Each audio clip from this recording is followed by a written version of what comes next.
go to heaven. Goats go to hell.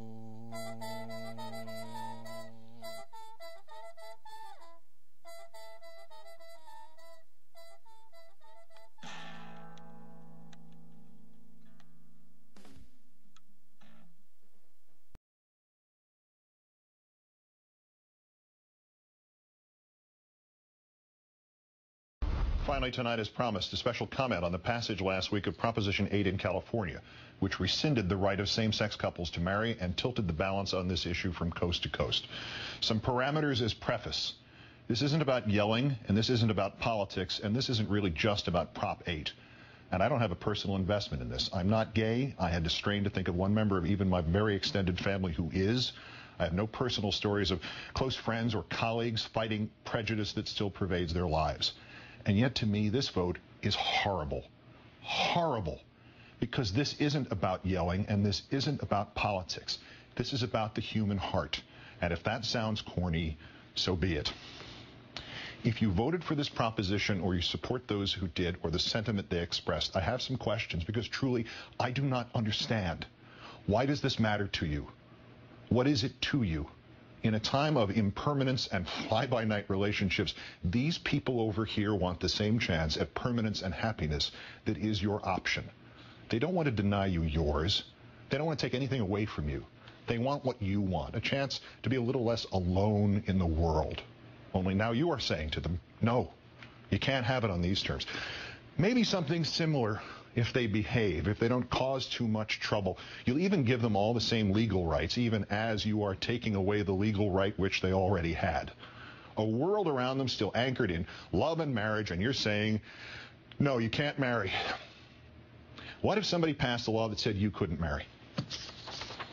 I keep hearing this term, redefining marriage. If this country hadn't redefined marriage, black people still couldn't marry white people. 16 states had laws on the books which made that illegal in 1967. 1967.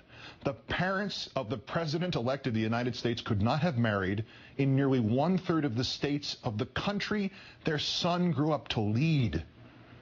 But it's worse than that. If this country had not redefined marriage, some black people still couldn't marry other black people. It is one of the most overlooked and cruelest parts of our sad history of slavery. Marriages were not legally recognized if the people were slaves. Since slaves were property, they could not be legally husband and wife, nor mother and child. Their marriage vows were different.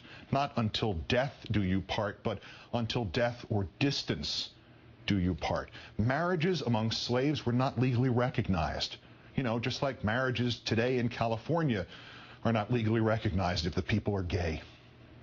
And uncountable in our history are the number of men and women forced by society into marrying the opposite sex in sham marriages, or marriages of convenience, or just marriages of not knowing.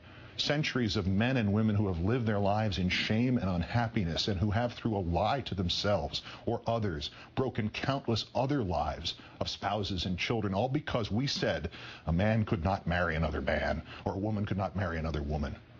The sanctity of marriage. How many marriages like that have there been? And how on earth do they increase the sanctity of marriage rather than render that term meaningless? What is this to you? Nobody is asking you to embrace their expression of love. But don't you as human beings have to embrace that love? The world is barren enough. It is stacked against love and against hope and against those very few and precious emotions that enable us, all of us, to go forward. Your marriage only stands a 50-50 chance of lasting, no matter how much you feel and how hard you work. And here are people overjoyed at the prospect of just that chance and that work just for the hope of having that feeling.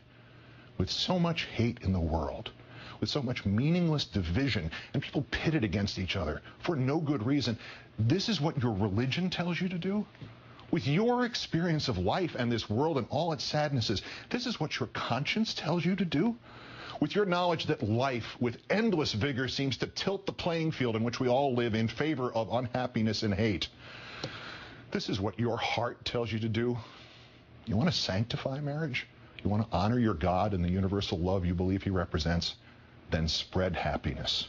This tiny symbolic, semantical grain of happiness. Share it with all those who seek it. Quote me anything from your religious leader or book of choice telling you to stand against this. And then tell me how you can believe both that statement and another statement, and another one which reads only, do unto others as you would have them do unto you. You are asked now by your country, perhaps by your creator, to stand on one side or another. You are asked now to stand not on a question of politics, not a question of religion, not on a question of gay or straight. You are asked now to stand on a question of love. All you need to do is stand and let the tiny ember of love meet its own fate. You don't have to help it. You don't have to applaud it. You don't have to fight for it. Just don't put it out. Just don't extinguish it. Because while it may at first look like that love is between two people you don't know and you don't understand and maybe you don't even want to know, that love is in fact the ember of your love for your fellow person. Just because this is the only world we have and the other guy counts too. This is the second time I have found myself in 10 days concluding by turning to, of all things, the closing plea for mercy by Clarence Darrow in a murder trial. But what he said fits what is really at the heart of all of this. He said, I was reading last night of the aspiration of the old Persian poet Omar Khayyam. This is what he told the judge. It appealed to me as the highest that I can vision. I wish it was in my heart. I wish it was in the hearts of all. So I be written in the book of love. I do not care about that book above. Erase my name or write it as you will. So I be written in the book of love.